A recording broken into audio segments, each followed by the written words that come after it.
सबों को ईश्वर सहाय। आइए इस सेशन को आगे बढ़ने से पहले हम लोग एक छोटी प्रार्थना करेंगे। धन्यवाद धन्यवाद धन्यवाद महान जीवित परमेश्वर प्रभु जी, इस घड़ी प्रभु जी, इस पूरी मंडली को और मैं अपने आप को आपके पवित्र हाथों में सौंपती हूँ प्रभु जी। और जो भी मुझे विषय दिया गया है प्रभु जी, हेड टू टो मैं अपने आप को आपके हाथों में सौंपती हूँ। मेरे मुँह को अभिषेक कर प्रभु जी, मुझे आशीष दे ताकि आज मैं जो कुछ भी बोलूँ प्रभु जी वो आपके वचन से आपकी अगुवाई में बोलने पाऊँ प्रभु जी, कि हर एक इसको समझने पाए और अपने जीवन में आगे बढ़ सके। इस छोटी सी दिन में प्रार्थना उद्धारकर्ता मसीह यीशु के नाम से मांगती हुए सुबह स्वराज में कर सकते हैं। आज का जो विषय मुझे दिया गया है वो है relationship of parents with children. Parents का माता पिता के साथ बच्चों का संबंध। तो ये काफ़ी वास्ट टॉपिक है एक्चुअली, और मुझे लगता है ये केवल एक घर की समस्या नहीं है, ये पूरे हर फैमिली की समस्या है। तो देखेंगे किस तरह की ये बच्चों की गलती नहीं है, ना ये पेरेंट्स की गलती है। इस विषय में जाने से पहले हम एक वचन देखेंगे, जैसा कि लिखा है भजन संहिता 127:3 में, देखो लड़के यहोवा के दिए हुए भाग है, गर्भ का फल उसकी ओर से प्रतिफल। जब एक बच्चा हमारे घर में जन्म लेता है, हमारी गोद में परमेश्वर एक गिफ्ट देता है, तो माता पिता हम लोग बहुत उत्साहित होते हैं, बहुत खुश होते हैं, बहुत ब्लेस्ड होते हैं और बड़े लाड और प्यार से बच्चों का लालन पालन करते हैं। बट एक स्टेज आता है जब बच्चे हमारी बात नहीं सुनते हैं। आई थिंक सब घर में ये प्रॉब्लम होती है। तो हम लोग क्या करते हैं, सबसे पहले हम लोग जैसे बच्चे बहुत वीडियो गेम खेलते हैं, टीवी ज़्यादा देखते हैं, इंटरनेट पे ज़्यादा रहते हैं, तो हम लोग सबसे पहले हम लोग उनसे रिक्वेस्ट करते हैं कि बेटा मत देखो, इतना टाइम मत उसमें स्पेंड करो। तो बच्चा 15 मिनट 20 मिनट के लिए ठीक है, ओके मम्मी, यस पापा करके उससे हट जाता है। लेकिन फिर से 20 मिनट के बाद बच्चा फिर वही ओल्ड रूटीन को अपनाने लगता है। फिर हम लोग क्या करते हैं, उसको टोकते हैं, बेटा तुमको अभी मना किए ना, ऐसा नहीं करना है, लॉस होगा तुम्हारा, ये वो हम लोग करते हैं। फाइनली थर्ड हम लोग क्या हो जाते हैं, ज़्यादा ही गुस्सा हो जाता है, हम लोग उनको पिटाई कर देते हैं। तो हम लोग पहले रोकते हैं, फिर टोकते हैं, फिर ठोक देते हैं बच्चे को। तो ऐसा मुझे नहीं लगता कि मैंने कभी ऐसा देखा है, ना तो अपने बच्चों में ना किसी के बच्चों में, कि बच्चे जब हम लोग रोकते हैं, टोकते हैं और ठोकते हैं बच्चे को, तो बच्चे आएंगे और बोलेंगे सॉरी मम्मा, सॉरी पापा, आज तो आपने मुझे ठोका ना, मैं धन्य हो गया, मैं तो अब मोबाइल से टीवी से बस मैं सन्यासी ले लूँगा, आपने मेरा जीवन को धन्य कर दिया। ऐसा मुझे नहीं लगता है कि ऐसा कोई भी बच्चा इस तरह से गिल्ट फील करके आता है हमारे सामने। तो हम लोग जब इसको देखते हैं कि बच्चा क्यों नहीं हमारी बात को सुनता है, तो हम लोग तीन फैक्टर्स देखेंगे। पहला है टैलेंट। हम लोग याद करेंगे जब हम लोग 5 साल के, 6 साल के, 7 साल के, 8 साल के बच्चे रहे होंगे, तो उस समय का हमारा जो टैलेंट था, तो क्या आज के जो 7-8 साल के बच्चे हैं वो टैलेंट है उनमें, या फिर क्या सेम टैलेंट है, या फिर हमसे ज़्यादा है, या फिर बहुत ज़्यादा टैलेंट है। जैसे अभी हम लोग का रिंगटोन चेंज हो जाता है, तो हम लोग को बहुत पेरेंट्स को, मुझे भी नहीं आता है उसको वापस दूसरे रिंगटोन में चेंज करने, तो हम लोग बच्चे के पास ले जाते हैं। तो बच्चा क्या देखता है, ओ मम्मी का टैलेंट कम है, पापा का टैलेंट कम है, मैं तो ज़्यादा टैलेंट है। दूसरा मैं एक वेरी संसारिक रूप का एग्जाम्पल दूँगी। जैसे हम लोग नया घर खरीदेंगे, तो इंटीरियर के लिए हम लोग इंटीरियर डिज़ाइनर को बुलाएंगे, जो वॉल पेंटिंग करेंगे उसका एक्सपर्ट को बुलाएंगे, कर्टेन चेंज करेंगे उसका एक्सपर्ट को बुलाएंगे, और सोफ़ा कवर चेंज करेंगे उसका एक्सपर्ट को बुलाएंगे। तो जब हम लोग बातें कर रहे हैं, हमारी फैमिली है, हस्बैंड है, बच्चे हैं, माता पिता है, तो इसी बीच जो हमारी जो सर्वेंट है वो आ जाएगी और बोलेगी, झाड़ू लगाती है और वो आ जाएगी और बोलती है कि सर ऐसा नहीं, सोफ़ा का कवर ना ऐसा नहीं होना चाहिए, ये होना चाहिए। फिर बोलेगी कर्टेन का कलर ये नहीं होना चाहिए, अगर ये कलर करेंगे तो ज़्यादा अच्छा होगा। तो संसारिक रूप से क्या हम उसकी बात मानेंगे? नहीं मानेंगे। क्यों नहीं मानेंगे? क्या ईगो प्रॉब्लम होगा? या फिर उसका सोशल स्टेटस कम है इसलिए नहीं मानेंगे? नहीं, ना इनको प्रॉब्लम है, ना सोशल स्टेटस है, कुछ भी नहीं है, ऐसी कोई बात नहीं है। जो जब हम लोग देखेंगे कि जो कर्टेन वाला है वो भी लेबर क्लास का है, लेकिन वो कर्टेन वाला हमको क्या बोलेगा कि मैडम आपका वॉल कलर के साथ ये वाला कर्टेन ज़्यादा अच्छा है। तो इसमें हम लोग क्या देखते हैं कि वो जो कर्टेन वाला है वो ज़्यादा टैलेंटेड है, he is well efficient in that curtain seller. फिर जो पेंटिंग वाला है वो बोलेगा कि सर पैम्पलेट में तो ऐसा दिखता है, लेकिन ओरिजिनल आप कलर जब चेंज करेंगे ना तो वैसे वो भी लेबर क्लास का है, सैलरी उसका भी 2000, 3000, 4000 है, जो मेरी अम्मा का है, लेकिन हम लोग इसमें देख रहे हैं टैलेंट को। तो इसी चीज़ को बच्चे पकड़ते हैं और हमारी बात नहीं सुनते हैं। Next factor is target.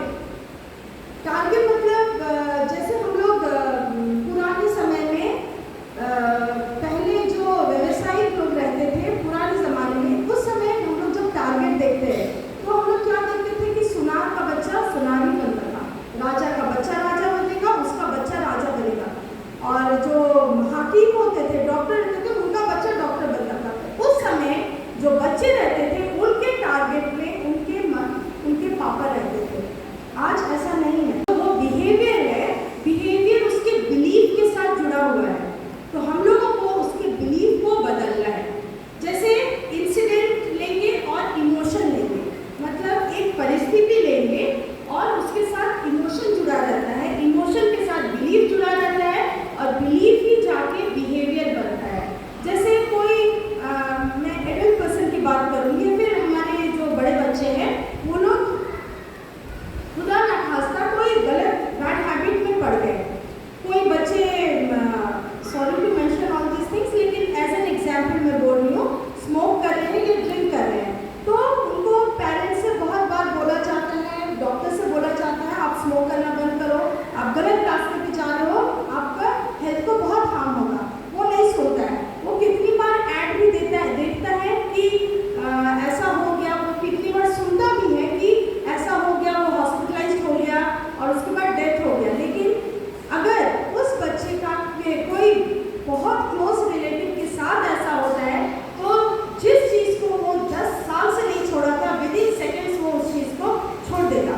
मतलब जब उस इंसिडेंट के साथ उसका इमोशन जुड़ा रहता है तो वो कंपल्सरी उसका बिलीफ चेंज होता है और उसका बिहेवियर चेंज हो जाता है।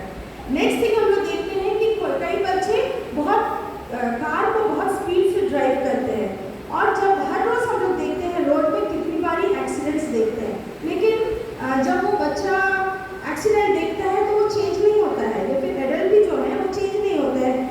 15 मिनट के लिए वो 60, 70, 50 ऐसे में चलेंगे, लेकिन कुछ समय के बाद फिर 100, 110 और जो भी स्पीड रहता है कार का वैसे चलता है। लेकिन जब वो कभी सुनता है, कभी जानता है उसका क्लोज रिलेटिव में भी उसका भाई बहन और उसका फ्रेंड कुछ ऐसा हो गया, एक्सीडेंट हो गया, उसकी डेथ हो गई, तो इमीडिएटली जो 15-20 साल से वो नहीं छोड़ रहा था, उस चीज़ से उसका बिलीफ चेंज होता है, उसका बिहेवियर चेंज हो जाता है। तो हम लोगों को भी जब हमारे बच्चे गलत रास्ते में जा रहे हैं तो हम लोगों को उसका बिहेवियर को कट नहीं करना है। जैसे बच्चा बहुत ज़्यादा टीवी देख रहा है, मोबाइल देख रहा है, तो मोबाइल छीन लो, ये कर लो, वो कर लो। ऐसे में बच्चा उस हैबिट को छोड़ता नहीं है, उसको दूसरी डायरेक्शन में ले जाके उसको दूसरी तरह से वो लेना चाहता है। तो हम लोगों के लिए जब हम लोग देखेंगे कि गॉड ने एज अ क्रिश्चियन हम लोगों को संसार से चुन के अलग किया है, गॉड ने इतने सारे प्रॉमिसेस किए हैं, तो क्यों ना हम लोगों को एक रूटीन बनाना है घर में। और हम मसीह लोग का रूटीन है भी कि उठने के बाद हम लोग को प्रेयर करना है, स्पेशली पेरेंट्स को, और सोने से पहले हम लोग को प्रेयर करना, हर चीज़ को परमेश्वर के हाथ में सौंपना है। और हम लोग देखेंगे कि किस तरह जिस रास्ते पे हम जाएंगे हमारा बच्चा भी उसी रास्ते पे चलने लगेगा। नेक्स्ट थिंग मैं एक बताना चाहूँगी, बच्चों के साथ जब हम लोग डील करते हैं तो हम उनको बहुत सजेशंस देते हैं। जनरली हम उन लोगों को नेगेटिव सजेशन देते हैं, बेटा ऐसा करो नहीं तो ऐसा हो जाएगा, ये करो नहीं तो तुमको पुलिस आके पकड़ लेगा, ये करो नहीं तो ये हो जाएगा। नहीं, हम लोगों को हमेशा उन लोगों को सजेशन विदाउट फियर देना है। ऐसा ये खाओ बेटा ताकि तुम हेल्दी रहोगे, ऐसा करो, ये पढ़ाई करो, अच्छे से पढ़ाई करो, ज़्यादा टाइम स्पेंड करो, तो तुम कल जाके डॉक्टर बनोगे, इंजीनियर बनोगे, you be a good citizen of your country. ऐसा सजेशन हम लोगों को बच्चों को देना है। नेक्स्ट थिंग, हम लोगों को जैसे बच्चे जब स्कूल जाते हैं तो मॉरल स्टोरीज बताया जाता है कंपल्सरी। हर स्कूल में हर टीचर मॉरल स्टोरीज बताती है। हम लोग के पास तो पूरा स्टोरी भरा हुआ है बाइबल की बातों से, बिब्लिकल स्टोरीज भरा हुआ है। जैसे एक बार अल्बर्ट आइंस्टाइन ने पूछा कि बच्चे को जीनियस कैसे बनाना है। अल्बर्ट आइंस्टाइन ने बोला कि टेल देम स्टोरीज। तो उसको समझ में नहीं आया, बोला कि और जीनियस कैसे बनाना है, टेल देम मोर स्टोरीज। तो मतलब बच्चों को मॉरल स्टोरीज बताइए, हमें बताना चाहिए। बाइबल का एक एक स्टोरी, एक एक आज्ञा, एक एक प्रतिज्ञा, एक एक promises is full of blessings, तो वो हम लोगों को बच्चों को बताना है। फिर नेक्स्ट है हम लोगों को हम लोग जो मल्टी पेरेंटिंग करते हैं उससे हम लोग को थोड़ा सा अवॉइड करना है। जैसे एक पेड़ है, पौधा लगा है, मम्मी क्या करेगी, वो पौधा में पानी डालेगी रोज, पापा क्या करेंगे, वो पौधा को धूप में निकाल देंगे, फिर वो पौधा को कोई तीसरा आदमी है वो पौधा को एसी में रख देगा, तो इससे क्या होगा, पौधा जिंदा रहेगा? नहीं, पौधा तो मर जाएगा, है ना। उसी तरह जब पेरेंटिंग की बात होती है, पेरेंटिंग हम लोग को एज अ टीम वर्क करना है, मदर फादर दोनों को हम लोग को पेरेंटिंग करना है।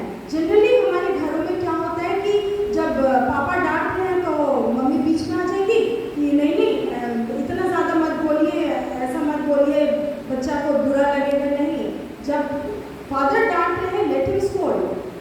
बाद में अगर आपको लगता है कि हाँ कुछ ज़्यादा हो गया, जब आप दोनों अकेले हैं तब आप कन्वे कर सकते हैं प्यार से कि ये ज़्यादा हो गया, अगली बार से थोड़ा कम करें। तो ये सब चीज़ हम लोग को देखना है। नेक्स्ट थिंग, हम लोग बच्चों को हद से ज़्यादा चीज़ प्रोवाइड कर देते हैं।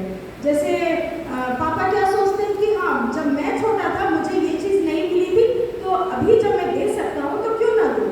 तो उधर से मम्मी क्या करेगी, नहीं ये सब देना नहीं है, एकदम नहीं, एकदम स्ट्रिक्टली रहना है, पढ़ाई करो, इंसान बनना है, अपने पैरों में खड़ा रहना है।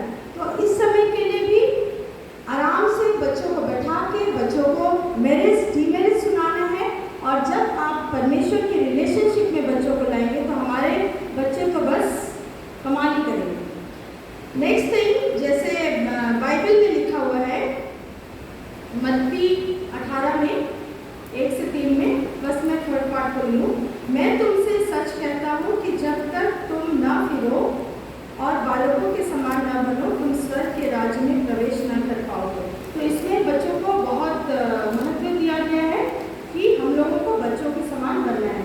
अभी तक मैं यही बता रही थी कि पेरेंट्स को क्या क्या करना है। बच्चे तो बड़े खुश हो रहे होंगे कि घर जाके फैमिली तो केवल बताए कि मम्मी पापा का क्या गलती है, मम्मी पापा को सुधारना है। नहीं, जैसे हम लोग वचन में भी देखे हैं, पहली आज्ञा जो है बाइबल में, माता पिता का आदर कर जिससे तेरा भला हो और पृथ्वी पर तेरा जीवन अधिक हो है। और वो ज़्यादा से ज़्यादा आपके सामने चीज़ों को परोसते रहता है। और आप लोग जहाँ 1 घंटा मोबाइल में यूज़ करना है, आप लोग 2 घंटा यूज़ करते हैं।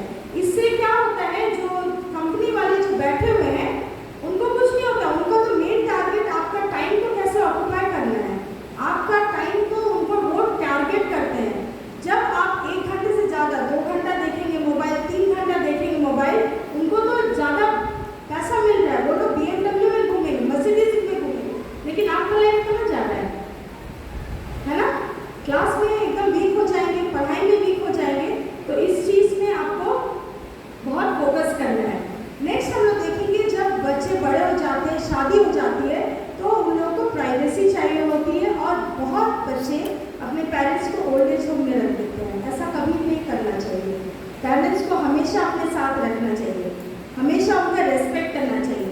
एक वचन में बताऊंगी, लूका 2:52 में, इसमें यूँ लिखा है, और यीशु बुद्धि और डीलडॉल में और परमेश्वर और मनुष्य के अनुग्रह में बढ़ता गया।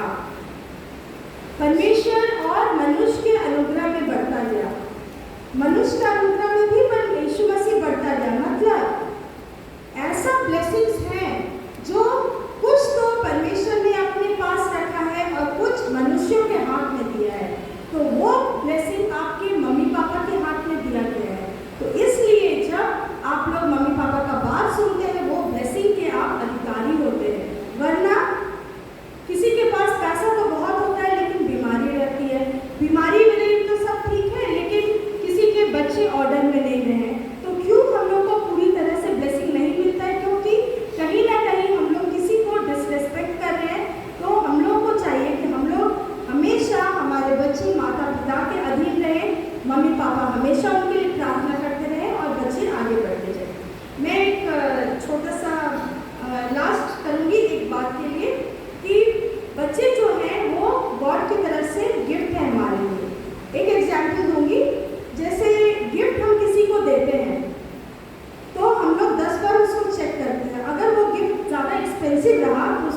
तिल डॉल में आगे बढ़ाते ले जाएं।